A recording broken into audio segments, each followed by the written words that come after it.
Okay friends, welcome back. We are on 15th module. Okay.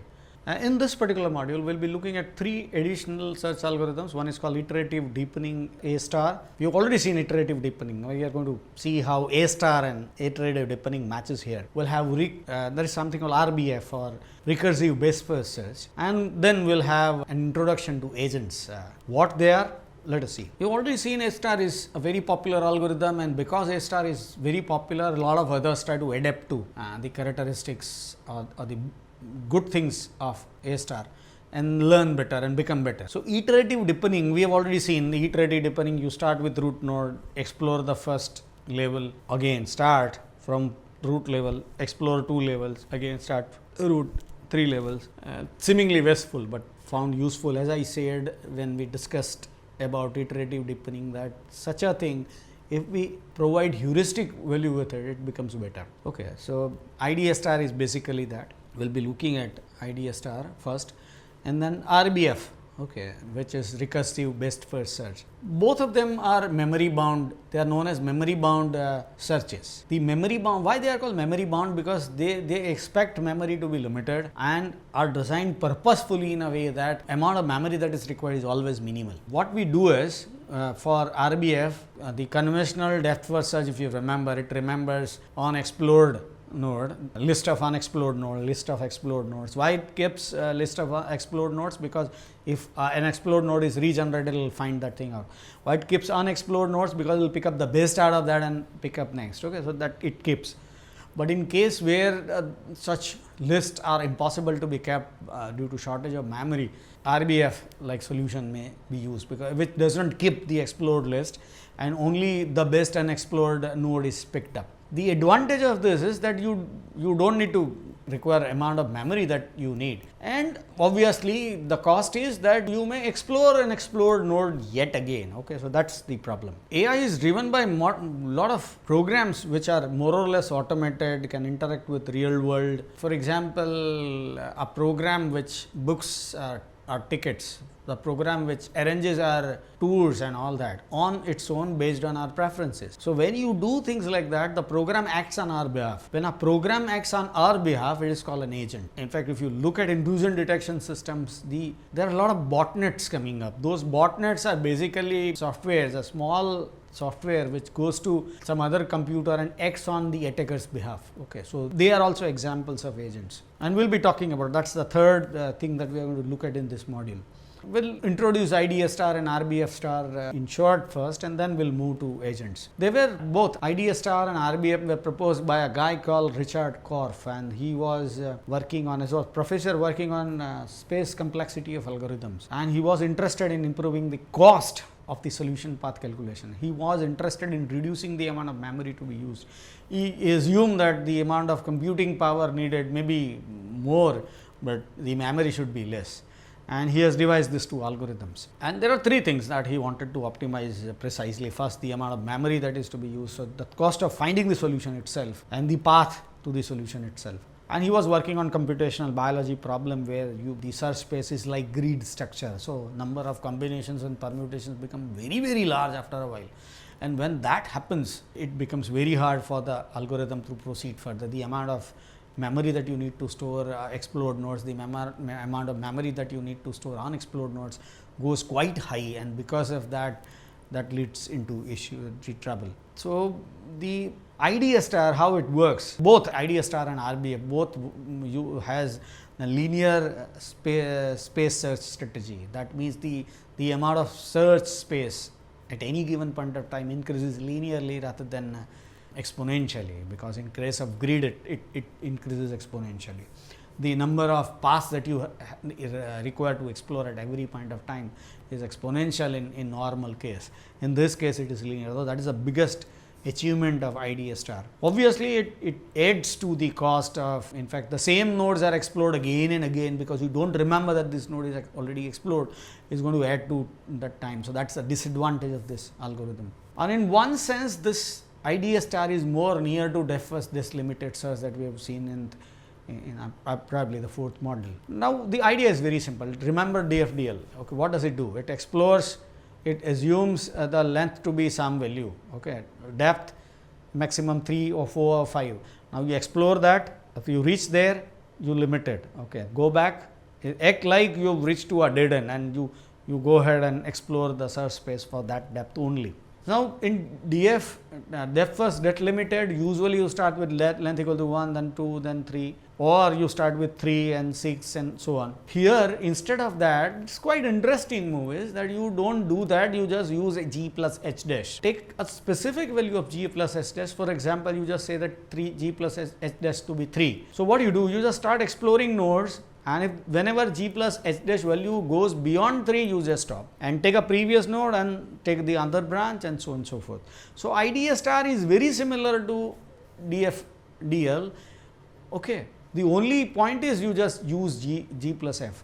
Now why g plus f is better? Because you know that if you traverse in the wrong direction, the g and h dash value will go high. So when the g and h value go high, the wrong direction you won't move further much. But the right direction, because g plus h, remember the case that we have seen in the previous module, g plus h was consistently to be 6 almost till the end. So those things where those nodes which are nearer to the solution, they are explored more. That region will be explored more. The regions which are in the other directions are not explored that much.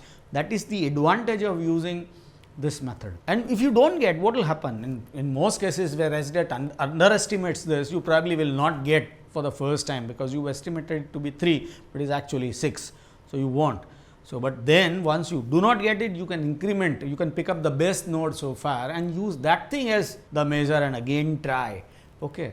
So you may continue doing that, eventually you will be able to reach there. So the example is shown in the figure. The white node is the starting node and the red node is the ending node. And you can see the green nodes which are inside the g plus h. So you can see that more number of nodes are explored in the right direction and less number of nodes are explored in the other direction. In the second iteration, you can see that more search space is explored, but you can see that search space near to the solution is explored more. That is the power of Ideastar. So you can see that more number of grid nodes traversed red node in both cases, more in case 2 than case 1, and nodes in the other than right direction get their h value higher in a much faster way. So that you don't need to explore them more.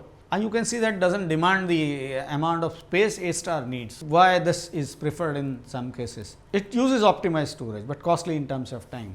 And the value g plus h value that you use is called cutoff value. And that initial cutoff value is based on root's estimate, the h dash value. If h dash is optimal in this case, we will get an optimal solution. Admissible, then we get an optimal solution, like A star as here as well. If we don't get a solution, we will just increment. As I said, that we just pick up the best so far node and set that value as the cutoff value, and we will start working on it again. We might need to do it in multiple iterations, but if it is h dash is admissible, we are sure that we will get it, we get an optimal solution. And the algorithm is also shown on the next slide, and we call that thing limit. Okay. Limit is the cutoff value. So that limit equal to h dash root node. Now you assume that from root node, there the 3 hops away you will get a solution, then that value is your cutoff value, the limit. And the current node is root node, and you start traversing like depth first as soon as the g plus h dash value goes beyond 3, you just stop, you go back and take the next branch and continue doing that. If you get a solution, great. If it doesn't get a solution, there has to be a best so far node. Now best so far node says that the goal is 4 hops away. So then you increment that to 4 and again do it, or 5, then again do it, and so on and so forth. So that's how you do it. If g plus h, as I said, g plus h is greater than limit, obviously we'll stop. Otherwise, if there is no node, find out, you change the limit value. Otherwise, add this node to the path. Okay. If node is better, best node is this node. If this node is not better, the older best node will continue. It's like finding out maximum a number in a given array. Okay. So that is how it is done. This is basically a DFS with heuristics. There are two different situations in this case. G plus h dash going above limit, and you calculated everything for all branches. When g plus h dash exceeds, you assume that there is a deadlock, dead end, and you won't move further. When all nodes are explored, you just increase your limit. But remember, when you increase, that does not mean that you will start from where you left. You start all over again. Now that is important. you just forget everything, and that is again a disadvantage of using Ideastar. It does not know that, otherwise it has to remember the complete branches of all the complete tree that we have explored, and we don't have the amount of memory. We do not want to use that amount of memory in this case. So that's why it will have to start again all over again from the same place. Okay, it reduces obviously storage requirement, but that increases time because of this, and though it is moving in the right direction, but there is no real sense of direction. It doesn't really know that the goal node is in that direction. It's just moving, just jumping in all directions and based on our g plus h dash value without really having the idea about the direction. But nodes are very well connected. It takes a lot of a time because it has to again look for all paths, though it will have to do it again and again because it won't remember explored nodes. So that will take a lot of time, and it is better for less connected graphs. If it is well connected, it will take a lot of time, and that is not very good. Unlike the earlier case, the optimal, the admissible function does not mean that it's the best function. The next algorithm is recursive best first search. Is like best first that we have already seen, but with one difference. In earlier case, the best first, what we do is we only store the complete set of explored nodes with set of unexplored nodes. Why we store the list of explored nodes? Because if we generate a new node which is an explored node, we don't need to worry about that further. It's kind of a cycle. Okay, so we will have to stop. Why we skip the unexplored nodes? Because we'll have to find out the best out of it, and then we'll have to choose one, the best one from it. So that's why we did that. In this case, the recursive best first search, we don't do that. What we do is we only pick the best, keep the best unexplored node, and will only explore that. And when you explore, actually, whenever I'm exploring my children and I find that no children is better than the parent, when there is no children better than the parent, what you do is you pick up the best so far. When you pick up the best so far, the second best will be the best child, whatever the best child that you have, because you don't have any other node. So that is pick up as second best, and you explore this.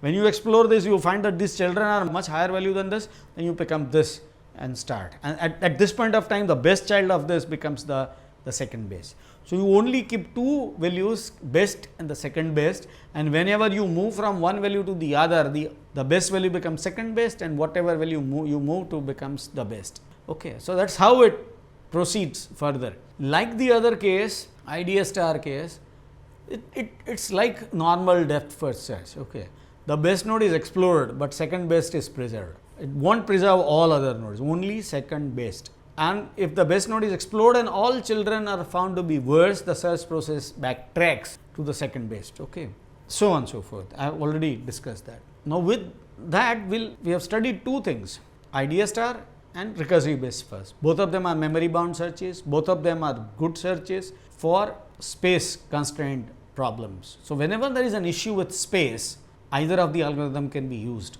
But otherwise, they are not good algorithms for cases where the time is paramount. In most cases, it is so. So in that case, some other algorithm is used. In fact, there are many alternates provided by many others.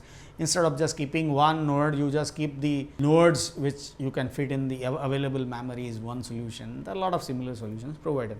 But anyway, both the algorithms give us a very good idea about what people can do when there is a space constraint. So in fact, it is quite possible that there are other algorithms, and there are other algorithms which are generated from some other cases which uses the characteristics of these two algorithms. These two algorithms are not used in serious practice, but some other algorithms are inherited from this algorithm which are actually used in practice. The next thing that we are going to look at in this particular module is called agents. Now what are agents? Agents are software or hardware routines or programs or devices or whatever which works on users' behalf. A ticket booking agent, for example, is a manual agent. So what you do is you say, I want to move from Ahmedabad to Mumbai on this date, and I would prefer a second AC, so get me a ticket.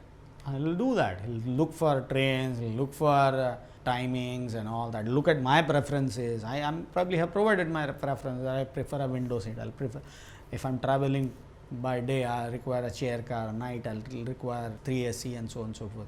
So whatever the preferences are, I'll book tickets accordingly. So that is the job of an agent. You provide your preferences, you provide what you want to do, and the agent does that thing for you. So agents are the programs which work on user behalf, you probably will be thinking, why I've started talking about, suddenly jump to an agent. Okay, we so far has talked about AI and programs which are difficult, and state spaces, neural networks, and many other things, and we have not yet talked about agents now, and we are just jumping onto it.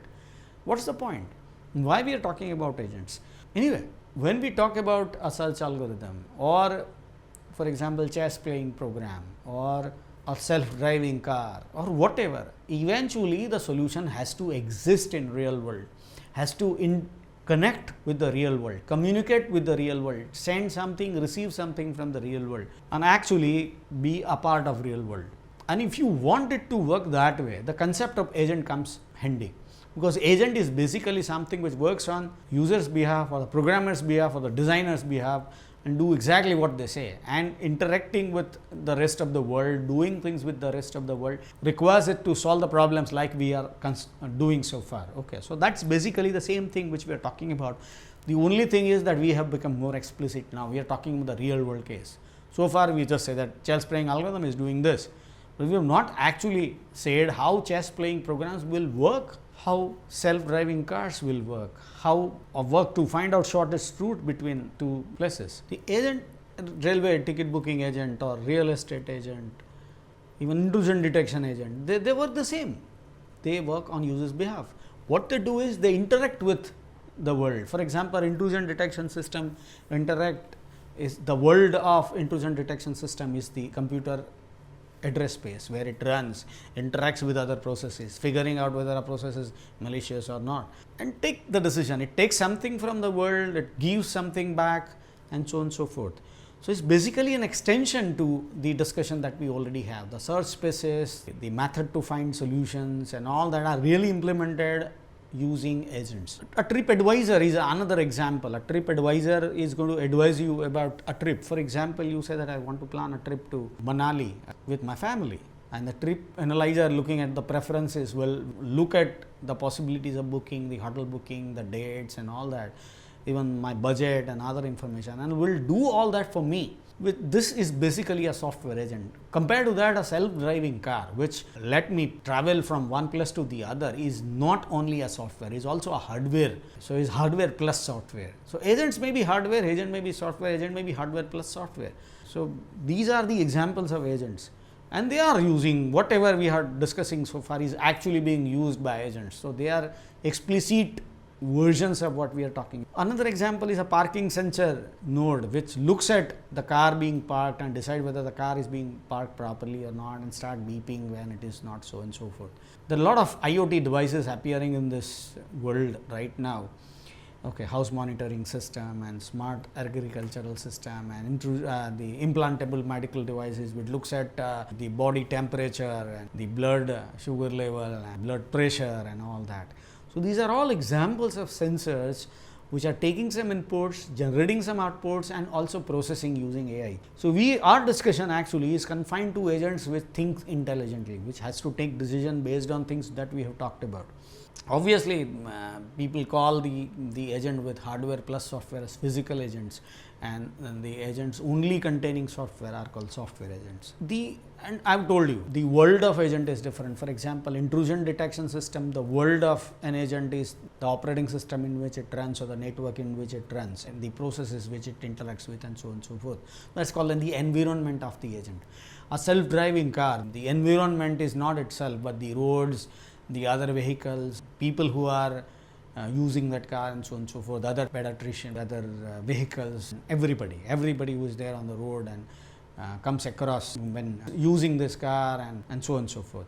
Point is, environment is the world for the agent, and in most cases the agent world is confined to a small area, and that is called environment. So whenever agent sends something to the world, it uses something called actuator. When agent receives information from the world, it uses something called sensor. So agent has two components: sensors which takes input from the world, and actuator which sends signals to the world or does something in the world or the environment. the processing done in the agent itself. So, agent interacts with the environment using the sensors. And so, agent does many things with the input. For example, it takes input from the real world, process them, store them, reason with them, generate output. Agent environment is something where the agent works, and not all cases agent, in most cases agent's world is confined to a very small subset of the real world. How agent works? For example, an intrusion detection agent, look at some input patterns observed.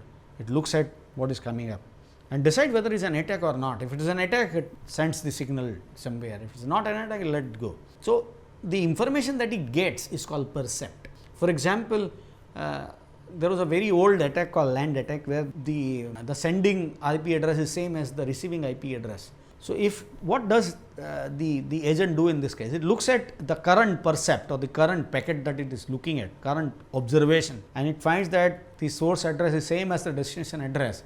It decides that this is an attack and it drops it. If it is not, it will let it go. Now, it does not need to look at other percepts. It only looks at the current percept and done. Now, there is a complicated agent, little more complicated agent, which looks at whether the user, there is one more indication of intrusion, that there are a lot of failed login attempts. Normally you fail to log in once in a while. In 5, 6, 10 days, you probably fail to log in once.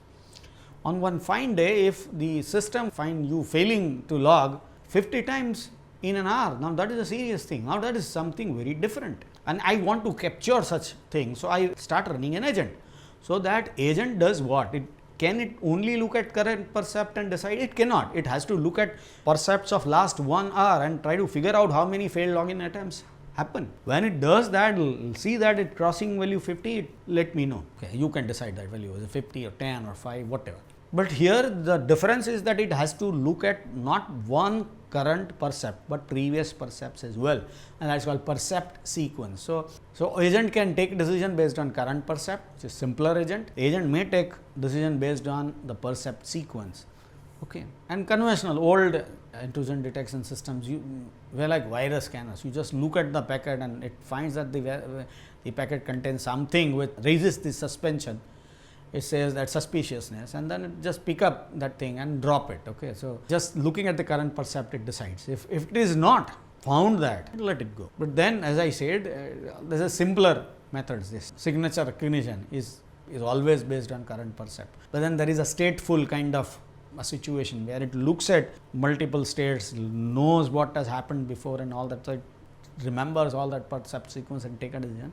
Is a complex case, and sometimes you learning how a user is behaving and make sure that the user's behavior remain consistent. If there is inconsistency, you just report. For example, as a normal user, I will hardly access system files, and one fine day I just start downloading all system files, and that is something suspicious. So, that kind of thing also can be looked at, but for that I need to find out the normal behavior. So, for which I will have to read a lot of percept sequence, probably a day or sometimes even a month, to figure out what the behavior of that user.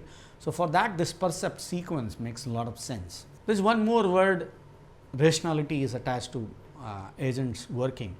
Now, how do you know that the agent is working well or doing a right job?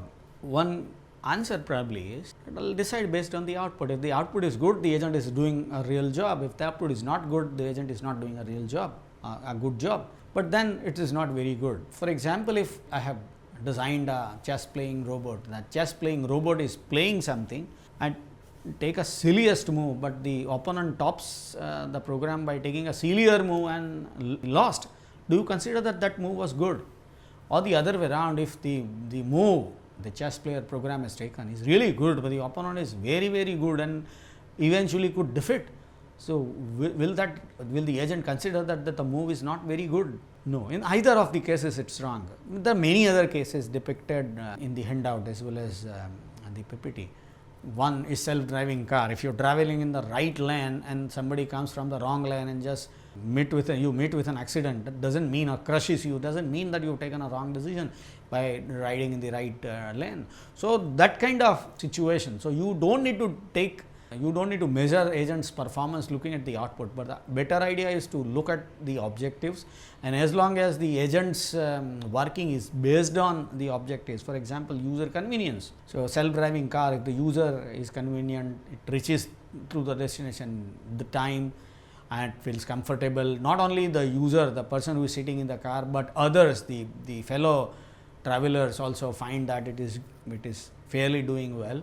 Then these are the objectives that the agent has to meet. So when the agent is meeting the objectives, we consider the agent is doing things in a rational way. Sometimes this is called credit assignment problem. Now, if you have done a good job, how will you assign that? Which move you think is responsible for this? And there are many factors which affect outcomes, which I have discussed. We cannot decide the rationality of the decision based on the output. We only decide whether it is the agent has followed our objectives or not. And I have taken few objectives. One, you take a sudden turn and go to a street which is full of traffic is a very bad decision. Okay, you may reach to the destination faster, but that's not a good decision at any cost. That's an example. And one more thing which you require in an agent is learning, the ability to learn. Usually the agent starts with minimum amount of knowledge, and over the period of time it learns. Okay, from the episode is called episodes. From episodes, agent tends to learn further and further, which is quite similar to what we have discussed earlier. There are three things. In fact, it learns from how the information that the designer has provided. Second, it infers from that input, whatever. And the third, it learns from its own experience. So these things are important. With that, we come to an end of this particular module. In this particular module, we have looked at three things: two algorithms. One is Ideastar, the other one is RBF. Both of them are memory optimized algorithms, and this particular, the third part of this module is about agents. We looked at software and hardware agents which work on behalf of users, and we have also seen rationality in making a decision is very important thing for agents. With that, we conclude. Thank you.